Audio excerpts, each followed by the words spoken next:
ሰላም ሰላም ውድ ቤተሰቦቼ እንደምን አላችሁ? እንደምን እስከ ሰዓት ደረሳችሁ? እግዚአብሔር አምላካችን ከሁላችን ጋር ይሁን። ሁላችሁም እነዚህን ቪዲዮዎች በጥሞና በተረጋጋ መንፈስ ሆናችሁ አዳምጡ። ብዙዎቻችንን የሚያስተምሩ የሚያነቁ መንፈሳዊ ሕይወታችንን የሚያስተካክሉ የሚያበረቱን ትምህርቶች ናቸው። ሁላችሁም ቪዲዮውን በጥሞና ተከታተሉ። በቀጥታ ወደ ዛሬው መርሃ ግብራችን እንሄዳለን። ለቻናሉ አዲስ ሆናችሁ ቻናሉን ሰብስክራይብ ማድረጋችሁን እንዳትረሱ። ቪዲዮው ስትጀምሩ ላይክ እና ሼር አድርጉ። ወደ ቪዲዮአችን እንሂድ።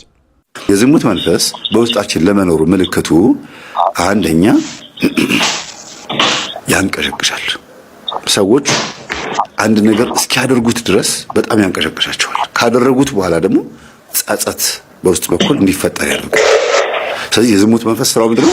እንድንተኛ ማድረግ ብቻ ሳይሆን ከተኛን በኋላ እንድንጎዳ ማድረግ ነው ስራው።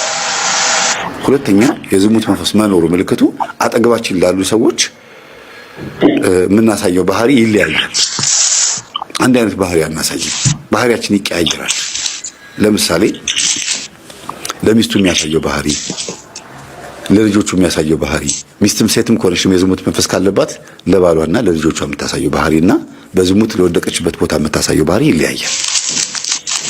የዝሙት መንፈስ እናንተ ተረዱት ምን አይነት ባህሪ እንደሆነ በየቤቱ ስለሚለያይ እናንተ ራሳችሁ ወቁት። ሌላው የዝሙት መንፈስ ውስጣችን መኖሩ ምልክቱ ግለወሲብ የምንፈጽመው ነገር ነው።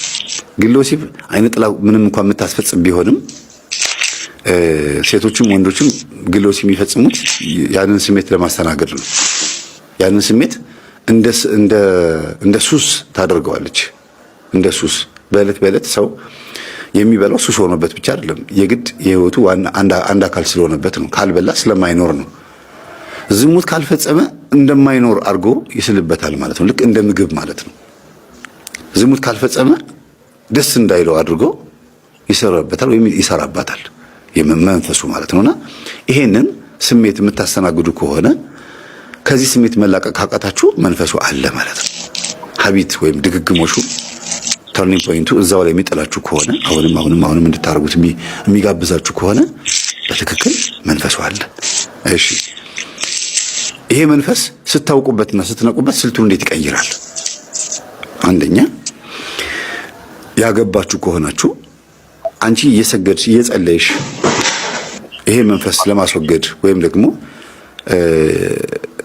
ስርዓት ይዘሽ በጾም ውስጥ ማለፍ የምትፈልጊ ከሆነ ካንቺ ይወጣና ባልሽ ላይ አርፎ ያስጨንቅሻል። በሰንበት ቀን፣ በግዝት ቀን፣ በአጽዋማት ጊዜ ምናምን ላይ ችግር ይፈጥራል ማለት ነው። ያስጨንቃል፣ ያስቸግራል። አንተም ላይ ደግሞ ከሆነ ሚስትህ ላይ ካንተ ወጥቶ ሚስትህ ላይ ያርፋል። በፍቅረኛሞቹ መካከልም ከሆነ ደግሞ መስገድ፣ መጾም፣ መጸለይ ሲጀምሩ ይፈታተናቸዋል። መዳራት፣ ሸራ መጓተት ምናምን እንደሚባለው አለ አይደለም? በዛ ነገር ውስጥ ይጥላቸዋል። ከባድ ችግር ውስጥ ይከታቸዋል። እና መንፈሱ ከኛ ይወጣና እኛ ስንተጋበት ከኛ ይወጣና ሌሎች ሰዎች ላይ አድሮ መጥቶ ያንን ጉዳይ እንድናስተናግደው እንድናስበው ከአይምሮአችን እንዳይጠፋ በጾሙም ሆነ በዛ በእለቱ ወይም ደግሞ በጉዳዩ በረከት እንዳናገኝ ያደርገናል ማለት ነው። የረከሰ ሐሳብ ስለሚያመጣ ሁሉ ጊዜ የረከሰ ሐሳብ መሆኑን ሳይነግረን እኛ እንዲጥመንና እንዲጣፍጠን አድርጎ ነው የሚያመጣው። ለኛ እንዲስማማ አድርጎ ነው የሚያመጣው። ደግሞ ነገሮች ምቹ ይሆናሉ ይሄን ለመፈጸም። ይሄን ለማድረግ ነገሮች የተመቸ ይሆናል። መንገዱም፣ ሁኔታውም፣ ገንዘቡም አጠቃላይ ምቹ እንዲሆን ያደርገዋል። በባልና ሚስት መካከል ግን ምቹ እንዳይሆን ያደርገዋል። በሁለታችሁ መካከል ቅራኔ እንዲኖር ምክንያት ተፈጥሮ በምትሰርቁት ጉዳይ ላይ ግን ምቾት እንዲፈጠር ያደርጋል ማለት ነው። ነገሮች እንዲስተካከሉ እንዲሳካ ያደርገዋል። እና የተሰረቀ ይጣፍጣል ብለው እንደሚሉት አይነት ነገር አካሄድ እንድትሄዱ ያደርጋችኋል። ከዚህ ነገር መላቀቅ የሚቻለው እንዴት ነው? መጀመሪያ ስትሰግዱ ስትጸልዩ ይሄን መንፈስ ለመያዝ ከሆነና ከመንፈሱ ለመላቀቅ ከሆነ መጀመሪያ ታሰር ነው የሚባለው። ባለበት እዚሁ እኔ ጋር ማንም ጋር እንዳትሄድ እኔው ጋር ሆነ ታሰር ነው የሚባለው። እኔው ጋር ሆነ ታሰር። ከዛ በኋላ ታሸኙታላችሁ። ወደ ሌላ ሰው እንዳይሄድ እናንተው ጋር ሆኖ እንዲቀጣ ነው ማድረግ ያለባችሁ የመጀመሪያው። ከዛ ቀጥሎ ደግሞ ስጋን ምቾት እንዳይሰማው ማድረግ ቢያንስ እንኳን እስክትገሩ ያ ስሜት የሩካቤ ኒኮቲን ልክ የሲጋራ ኒኮቲን እንዳለ ሁሉ የሩካቤ ሐሳቡን ከአይምሮአችን እስኪጠፋ ድረስ ስጋን በጾምም በስግደትም ምግብም በመለየትም ራሱ ለውዝ ከመብላት ምቾት የሚስማሙ ድሎት እንዲመቸን እንዲስማማን ከሚያደርጉ ምግቦች ትንሽ ራቅ ብሎ ራስን ማጎሳቆ ስጋን መጉዳት። ብዙ የምታውቋቸው ሴቶች የሚያውቁት የነሱ ሚና መጽሐፍ ቅዱስ ላይ እስኪ ስለ ሴቶች ንገሩን ከተባሉ ሁለት ነገር ነው። አንድ ቆማ አትሰብክም፣ ሁለት መሸፋፈን አለባት። ከዛ ባለፈ ግን ሚናዋ ምንድነው እንዴት ነው ሲባል አንዳንዱ ምንም ሚና የሌለው የመከተል የመሄድ ብቻ ወንዱ የሚለውን ነገር በሙሉ በማድረግ ውስጥ ያለ ይመስላል። ያንን አረዳድ በነገራችን ላይ ባልተገባ መንገድ የተረጎሙትም ጭምር ናቸው። አሁን ላይ በቀደሙትም ጊዜያትም ላይ ሴታዊ ንቅናቄዎችን ከማድረግም አልፎ አሁን ሃይማኖታዊ የሆኑ ጥያቄዎችን እስኪመስሉ ድረስ ሲጠይቁ የሚታዩት በተለይ ስካንዲኔቪያን በሆኑት ሀገሮች ላይ ፓትሪያርኮችን መቃወም ለምን ፓትሪያርክ ይባላል? ማትሪያርኮች መኖር አለባቸው፣ እናቶች መኖር አለባቸው የሚል የጾታ እኩልነት ጥያቄዎችን ማንሳትም ጭምር አሉ። እንደዚህ አይነት ነገሮችና ሴቶች በነገራችን ላይ አስታውሰው ከሚጠቅሷቸው ከመሸፋፈኑና አትቁሙ ብሎ ከሚናገረው ራሱ ቅዱስ ጳውሎስ ወደ ቲቶ በላከው መልእክቱ ምዕራፍ 2 ላይ ሲናገር ደግሞ ቆነጃጅት እንዲያገቡ ልጆችንም እንዲወልዱ ቤታቸውንም እንዲያስተዳድሩ ፈቅዳለሁ ይላል። ራሱ ቆሞ አትስበኩ ያለውና ተሸፋፈኑ ያለው ቅዱስ ጳውሎስ ግን ቤቱን የማስተዳደሩን ኃላፊነት በጣም ትልቅ አድርገው ያዩታል። በ20ኛው መቶ ክፍለ ዘመን ደግሞ ትልቅ የገጠመን ትልቅ ችግር ቢባል አንዳንድ እይታዎቻችንን ባልተገባ መንገድ መረዳት ነው። እሱም አንዱ ቤት ማስተዳደር የቤት እመቤትነት በጣም ያልሆነ ስም ያልሆነ መጠሪያ ያልሆነ ፊገርና ስዕል ተስሎበታል። ስለዚህ የሆኑ ሰዎች እንኳን ወይም እህቶቻችንም ጭምር ፕራውድሊ የሚናገሩት ነገር አይደለም። በኩራት እኔ ቤቴን የማስተዳደር ነኝ የቤቴ እመቤት ነኝ ብለው ለመናገር እንኳን አይፈልጉም። አነስተኛ እንደሆኑ ከህይወት ወደ ኋላ እንደቀሩ አይነት አመለካከቶችም ጭምር ያሳያሉና እነዚህ አይነት ጥያቄዎች የሚወልዷቸው ጥያቄዎች ናቸው። እነዚህ የሴቶች ሚና ምንድነው ሲፈልጉ ብዙ ነገር ላይ ያያዋቸው። ለምሳሌ ሴቶችማ እኩል ቢሆኑ ለምን ሐዋርያት አልሆኑ? ቢሆኑ ኖሮ ለምን የሆነ ሚና አልተሰጣቸውም ይባላል። ግን ያሉበትን ቦታዎች እያንዳንዱ ብንመለከት ግን ትላልቅ ቦታዎች ላይ አሉ፣ ወንዶችም ጭምር የተጠሩበት ላይ። ጠያቂያችን ቀጥታ ስለ ትንቢት ስላነሳ ትንቢትን ብቻ መሰረት ብናረግ ትንቢት ኃላፊያቱንና መጻያቱን ማወቅ ነው። በጾታ የተገደበ አገልግሎት አይደለም። ሐዋርያት በተለየ መልኩ በጾታ የተገደበ ብቻ ሳይሆን ይሄ የክህነትን ምርጫም ጭምር ነው። እግዚአብሔር ቢፈልግ ኖሮ ከ12ቱ አንድ መምረጥ አያቅተውም። 36 ሴት አስከትሏል። ስለዚህ ከ12ቱ አንድ ማድረግ የሚከብድ ጉዳይ ሆኖ አይደለም። ግን ይሄኛው ኃላፊነትና የነብይነት ኃላፊነት የተለያየ ስለሆነ ነው። በነብይነቱ ኃላፊያቱንና መጻያቱን ማወቅ ጸጋውን እግዚአብሔር አምላክ ለወንዶች ብቻ ሳይሆን ለሴቶችም ጭምር ሰጥቷቸዋል። ይሄ መጽሐፍ ቅዱሳችን ላይ በጉልህ መታየት የጀመረባቸው ስፍራዎች የመጀመሪያው ኦሪት ዘጸአት ምዕራፍ 15 ነው። ሲወጡ ከግብጽ ባርነት በቃ ለቀነኒ ሞት ማለት ነው። መረጃና ማስረጃ አታችሁ ባትፈርዱላት በህይወት እያለች ግን ልክ በፎቶ እንደምትመለከቱት ለደረሰባት አሰቃቂ ድብደባ፣ እንግልት ማትፈርዱላት ለምንድን ነው? ኢትዮጵያ ውስጥ ሴት ልጅን በምትመለከቱት መንገድ በዚህ አሰቃቂ ሁኔታ መደብደብ ችግር የለውም እንዴ? አያስጠይቅም? ህግ ፍትህ እንዲሰጣቸው ግዴታ መሞት አለባቸው? እቺ ልጅ እኮ ምናልባት በህይወት እያለች እነዚህን የሚደርስባትን እያንዳንዱን ድብደባና መከራ በፎቶ ያስቀመጠችው ከሞትኩ በኋላ ፍትህ ሊያሰጡኝ ይችላሉ ብላ ስላሰበች ሊሆን እኮ ይችላል። በአንድ አጋጣሚ ብቻ የሆነ አይደለም። ይኸው ሌላም ፎቶ አለ። በጣም ብዙ ፎቶዎች እሷ ከሞተች በኋላ ወጥተዋል።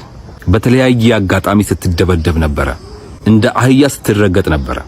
ስለዚህ ጥያቄን አሁንም ግልጽ ላርግና ስለዚህች ምስኪን ነፍስ አሟሟት ወይንም ሞት ፍርድ ለመስጠት መረጃና ማስረጃ ብታጡ በዚህ መንገድ ግን ለደረሰባት ድብደባ፣ አሰቃቂ ድብደባ ፍትህ ማታገኘው ለምንድን ነው? የዚችን ምስኪን ነፍስ ፍትህ ያጣመማችሁ እህት የላችሁም? እናት የላችሁም ወይ? እሺ ሴት ልጅ የላችሁም? ከምንም በላይ ደግሞ ሰው አይደላችሁም ወይ እናንተ?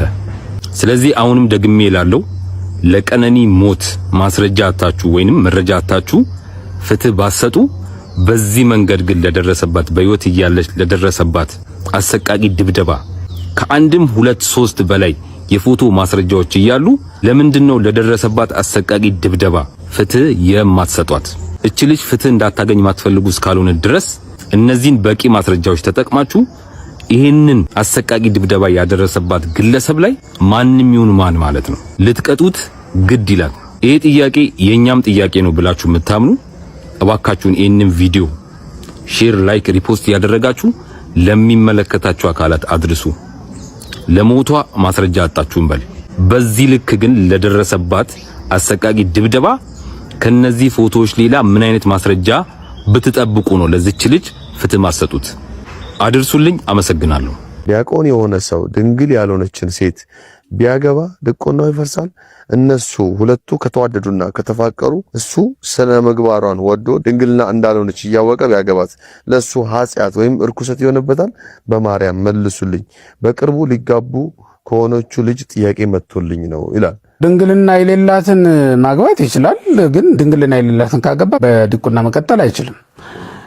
በተክሊል ራሱ አታገባም። እሱ ነው በተክሊል ሊያገባ የሚችለው። ከሁለቱ አንዱ ተክሊል ሊደረግላቸው ስለሚፈቀድ ቤተክርስቲያን ስለምትፈቅድ ማለት ነው፣ ድንግልና ላለው አካል። ስለዚህ በዲቁናው ከዛ በኋላ አይቀጥልም ማለት ነው። ምዕመን ሆኖ ሊቀጥል የሚችለው ግድ የለም።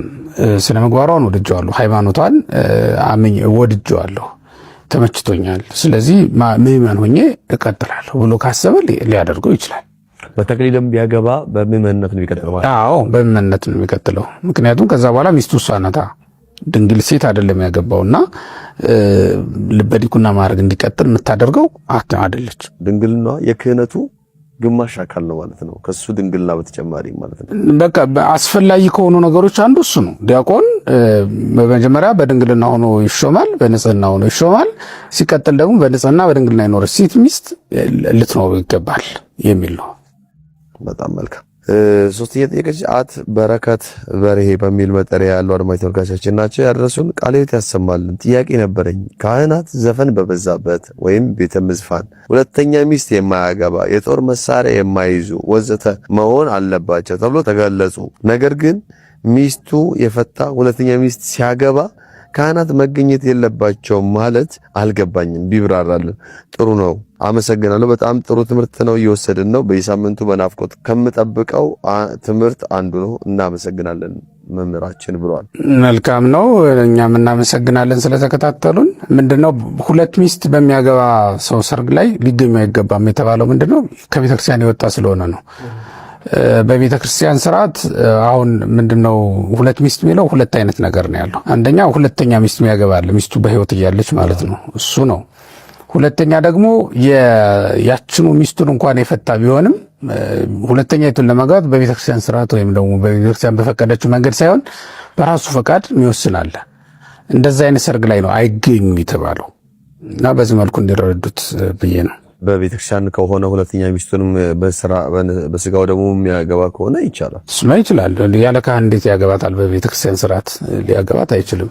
ስለዚህ ካህን አለ። ግን ምን ብለናል? ያን ጊዜ የማስታውሰው ብዙ ካህናት አይገኙም። አንድ ካህን እንዲገኝ ነው የታዘዘው።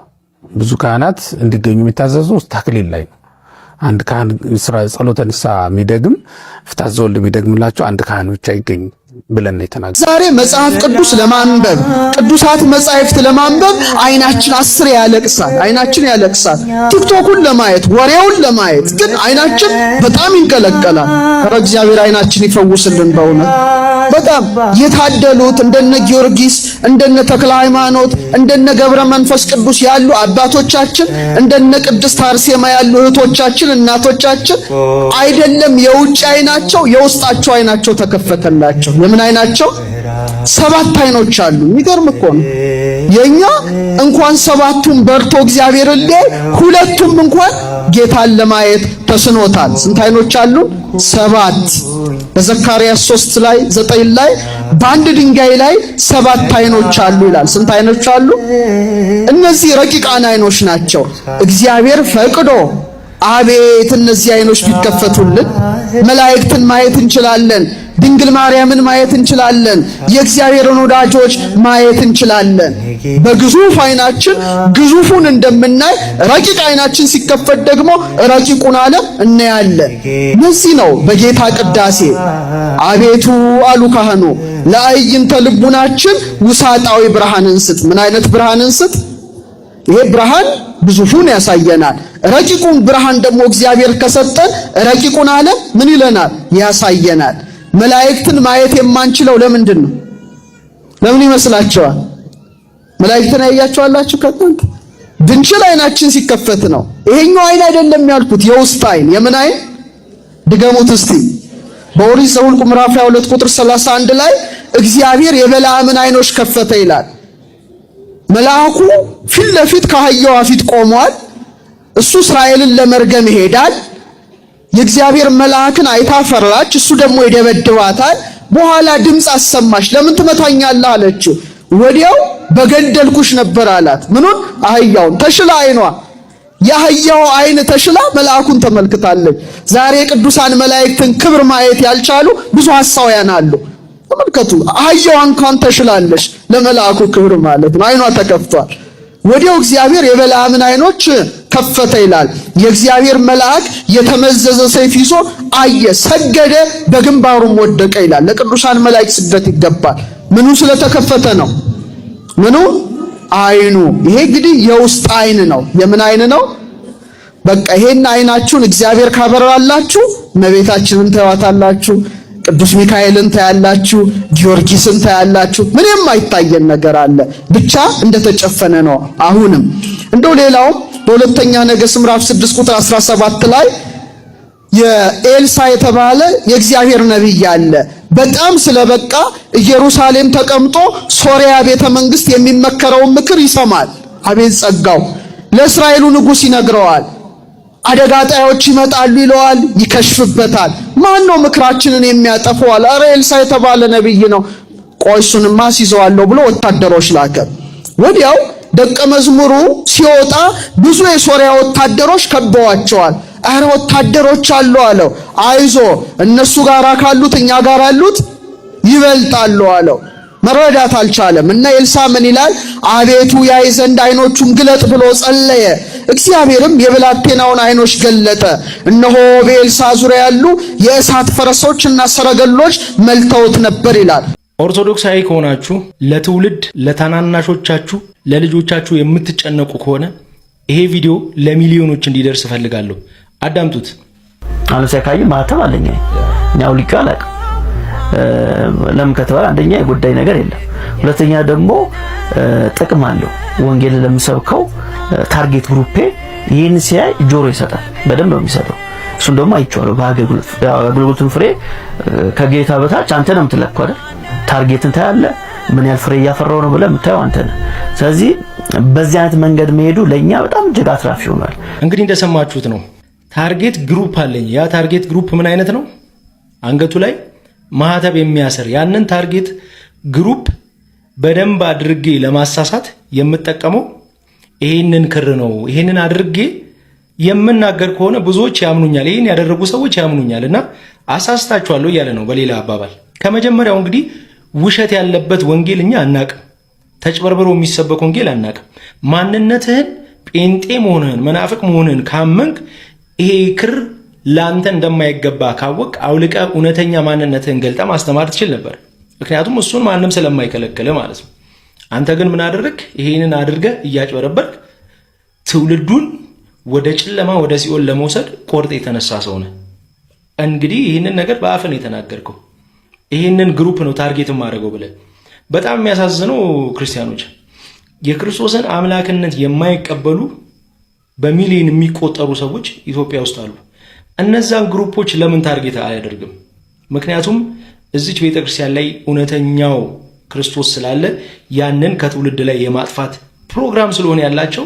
ስለዚህ የማያውቀውማ ክርስቶስን የካደውማ ምን ያደርግለታል? ክርስቶስን የያዘውን ግን ከዛ ለማጥፋት እንግዲህ እንደምታዩት በዚህ መልኩ ነው ታርጌት አድርጎ የሚንቀሳቀሰው ይህ ሰው። ስለዚህ ኦርቶዶክሳውያን ራሳችሁን ከእንደዚህ አይነት ለምድ የለበሱ ተኩላ ራሳችሁን ጠብቁ በመጀመሪያ። ስለዚህ ይሄ ቪዲዮ ለሚሊዮኖች እንዲደርስ ደግሞ ኮፒ ሊንክ ሼር ማድረጋችሁን በጭራሽ እንዳትረሱ። ለአንተ አንድ የምነግርህ ነገር ቢኖር እዚች ቤተክርስቲያን ውስጥ ነው ክርስቶስን አውቀው የወጣው። ይቺ ቤተክርስቲያን ናት ክርስቶስ ማን እንደሆነ የነገረች። መልሰ ለዚች ቤተክርስቲያን ክርስቶስን ካልሰበኩላት ማለት በራሱ ትልቅ ይሄ እንደው የማንነት ቀውስ ውስጥ እንዳለ ያሳያል። ከዛ ውጪ ግን ብትችል ክርስቶስን ያላመኑ አሕዛብ በሚሊዮን ኢትዮጵያ ውስጥ አሉና ለነሱ ብትሰብካቸው መልካም ነው። እኛ ከዚህ ማህተብ ንቅንቅ አንልም። ይህ እንግዲህ የሁላችንም ክርስቲያኖች አቋም ነው። በአመል ምክንያት በሱስ ምክንያት ጓደኞቹን እንደገደለ በሱስ ምክንያት እና ሱሰኛ ትውልድ ከእርግማን ክፍል ውስጥ አንደኛው ነው። ምን የሚል ቃል አለ? ልጆቹ ድሃ አደግ ይሁኑ፣ ደግሞ ቢያገባም ሚስቱ መበለት ትሁን። ወዲያው መፋታት፣ ተጋብቶ ወዲያው መበታተን።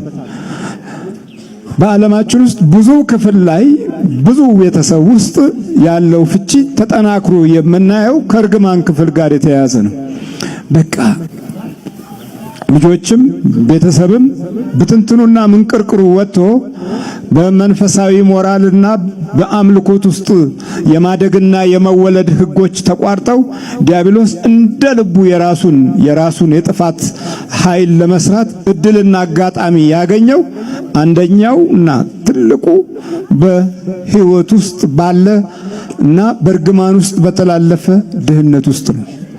አሁን በዓለም ያሉ መሪዎች እኛ ሀገርን ጨምሮ ስለ ድህነት የሚነገረው ነገር በአብዛኛው ክፍል ትልቁ ውድቀታችን ወይም ትልቁ ውጊያችን ከድህነት ጋር ነው የሚል ፍልሚያ ነገስታት፣ መኳንንቱ፣ መሳፍንቱ እንደተያያዙት እንሰማለን።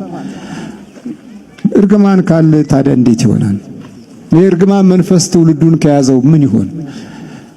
የሚሰራው እንዳይሰራ ከሆነ፣ የሚጽፈው እንዳይጽፍ ከሆነ፣ የሚያስበው እንዳያስብ ካደረግነው፣ እግሩን ያዘው፣ ቤቱን ያዘው፣ ኑሮውን ያዘው፣ እድሉን ያዘው፣ አእምሮውን ያዘው ካል እንዲህ እያልን በመንፈስ የምናስረው ከሆነ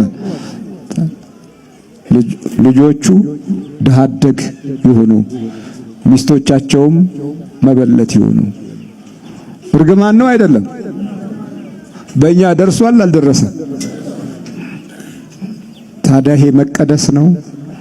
እርግማን ሆኖብን ነው እንጂ በመንፈስ ታስረን መሰቃየት እርግማን ሆኖብን ነው እንጂ ከኋላ ሲሽከረከር የመጣ በደልን ለማስቀረት እግዚኦ መሐረነ ክርስቶስ የሚሉ አባቶችን ከማጣት ጋራም ጭምር ነው።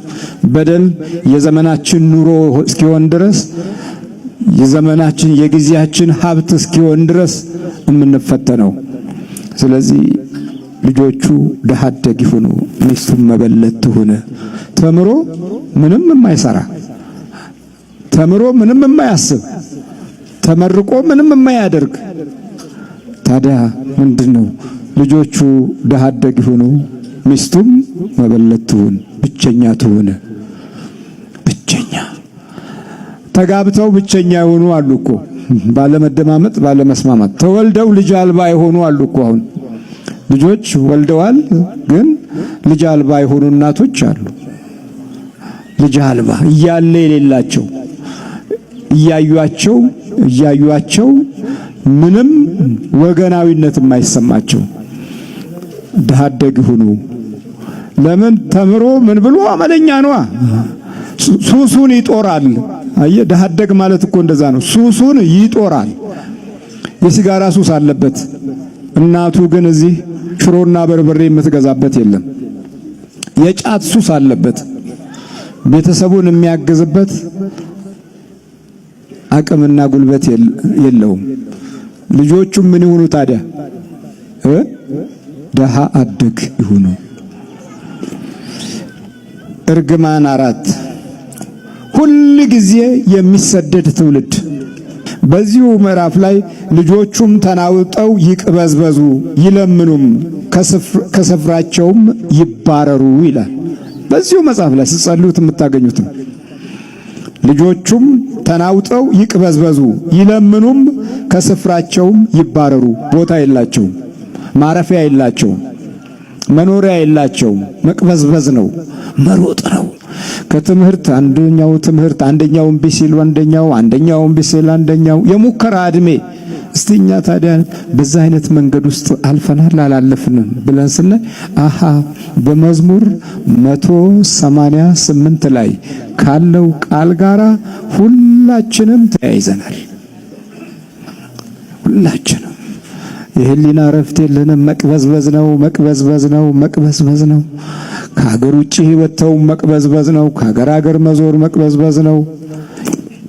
ልጆቹም ተናውጠው ይቅበዝበዙ ይለምኑም ከስፍራቸው የሚባረሩ ከተወለዱበት ካደጉበት ከኖሩበት ቦታና ስፍራ ላይ አይቀመጡ። እንደዚህ ነው። ይሄ የእርግማን ክፍል ውስጥ ካለ የመናፍስት መጀመሪያ ሲናገር ምን አለ? ሹመቱን ሌላ ይውሰደው፣ ሰይጣን በቀኙ ይቁም ብሏል። በዛ መሰረት ነው ሳኦል ሄዶ በጊልቦአ ተራራ ላይ ሰይጣን በቀኙ ቆመ። የሚገድለው የገዛ ሰራዊቱን ጠየቀው፣ እባክህ ነፍሴን አጥፋ፣ አሁን ጠላት ከፊቴ መጥቷል፣ ወዴትም መሄድ አልችልም አለ። እግዚአብሔር ደግሞ ከእግዚአብሔር ርቆ ስለነበረ አምላኩን ትቶ ስለነበረ ወደ ባዶ ተራራ ወሰደው። ጊልቦአ ማለት የተጋለጠ ተራራ ነው፣ ባዶ ተራራ ነው፣ መጠጊያ መሸሸጊያ መከለያ የሌለው ነው። እዛ ሄደ፣ ምንም ወደ ሌለበት እዛ ላይ ያገኙት፣ አንገቱን ቆረጡት። ልጆቹም እንደዚሁ አለቁ። እረፍት አላቀም። አንድ ምስኪን አንድ ልጅ እንኳን ቢቀር መንፊቦስቴ የተባለና ተሰብሮ እግሩ ስጠባቂ ሆኖ አንድ የሆነ መንደር ውስጥ ይኖር ነበር። በመጨረሻም እንግዲህ ውድ ቤተሰቦቼ በዛሬው ቆይታችን እነዚህንና መሰል ጉዳዮችን ለመዳሰስ ለማየት ሞክረናል። ብዙ ሐሳቦች የቀረቡበት ብዙ የሚያስተምሩ ነገሮችን የተመለከትንበት ቪዲዮ ነበር። ሁላችሁም ብዙ ነገር የተማራችሁበት ብዙ ነገር ያገኛችሁበት ቪዲዮ ነው ብዬ ተስፋ አደርጋለሁኝ። እኛም እንዲሁ ሰምተን 30 60 100 ፍሬ የምናፈራ የምንጠቀምበት እንዲሆን እግዚአብሔር አምላካችን ያግዘን ያበርታን። ስለዚህ ሁላችሁም ይህንን ቪዲዮ ለብዙ ሰዎች ሼር ማድረጋችሁን አትርሱ። ለዚህ ቻናል አዲስ የሆናችሁ ቻናሉን ሰብስክራይብ አድርጉ። በሀገር ውስጥም ከሀገር ውጭም ያላችሁ ኢትዮጵያውያን ኤርትራውያን ቤተሰቦቼ ሰላም እግዚአብሔር ከሁላችሁ ጋር ይሁን እላለሁኝ። ይቆየን። አሜን።